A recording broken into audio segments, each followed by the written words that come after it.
Students, welcome to the physics class, and we are going to start with the wave optics, and our topic is interference of light. So let's start. So whenever there is a single source of light, the distribution of light energy in the surroundings, right, is uniform in all the directions. Right? But when we have two coherent sources of light, right, when we have two coherent sources of light and they are emitting light wave of same amplitude, same wavelength, right, same phase, is the distribution of light is uniform? What is the answer? The answer is no.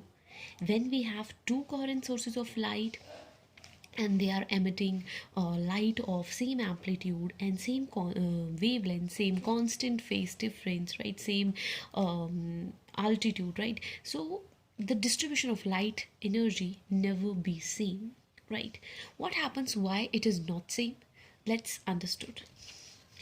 See, we know that in wave we have crust and trough.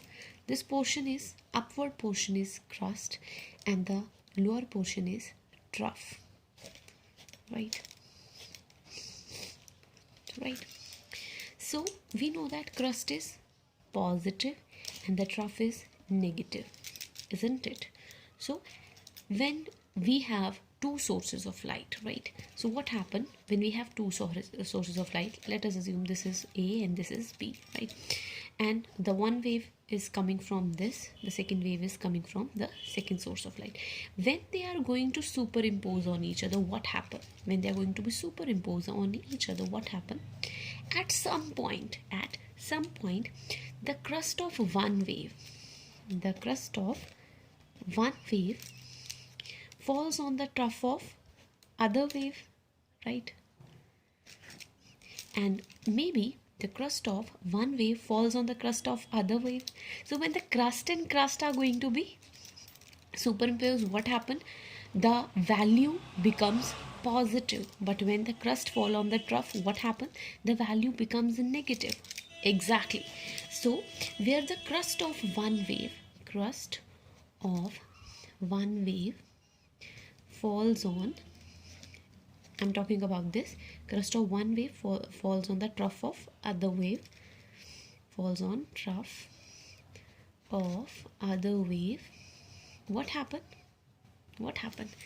These are the waves which are coming from the sources of light. So when the crust of one wave falls on the trough of other wave, the resultant intensity of the light becomes minimum, right? क्या होगा जब positive part negative part पे super impose करेगा? मान लीजिए positive का value है 5 और नेगेटिव का वैल्यू है 2, तो जब ये सुपर इम्पोज करेगा तो क्या हो जाएगा? 5 - 2 3, ठीक है, तो वैल्यू क्या हो जाएगा? मिनिमम हो जाएगा. Let us assume that crust of one wave is 5 and it falls on the crust of other wave and its value is 2. So both are going to be add on. So what happened? The resultant intensity of light becomes maximum.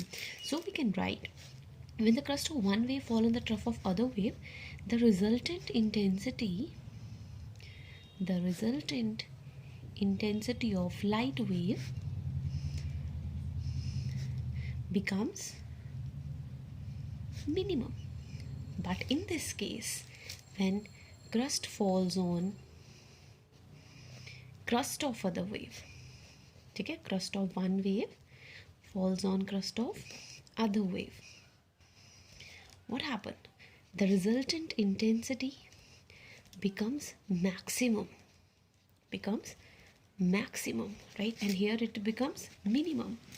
So there is a kind of modification of energy distribution, right? There is a kind of modification of energy distribution, and this concept is known as the interference of light, right? So this kind of modification किस में हो रहा है? Modification in energy distribution, right, of light, known as interference of light, right? So we can conclude also, so, when the crust of one wave falls on the crust of other wave, resultant intensity becomes maximum. When the crust of one wave falls on the trough of other wave, resultant intensity becomes minimum. So such type of modification in the energy distribution of the light is known as interference, right? So there are two types of interference. The first is constructive interference, right, इसे आप positive भी बोल सकते हैं, positive interference, right. The second is destructive interference. So you just tell me that which type of interference is positive and which type of interference is negative. So where the intensity, resultant intensity of the light becomes maximum, that is considered as a constructive interference, right? Positive interference. We have the maximum resultant value, right? Resultant intensity of the light is maximum. But if we talk about the crust of one wave fall on the trough of other wave, the resultant intensity of light becomes negative, right? And we get minimum light, right? So that is considered as destructive interference. So this is all about the interference. Thank you.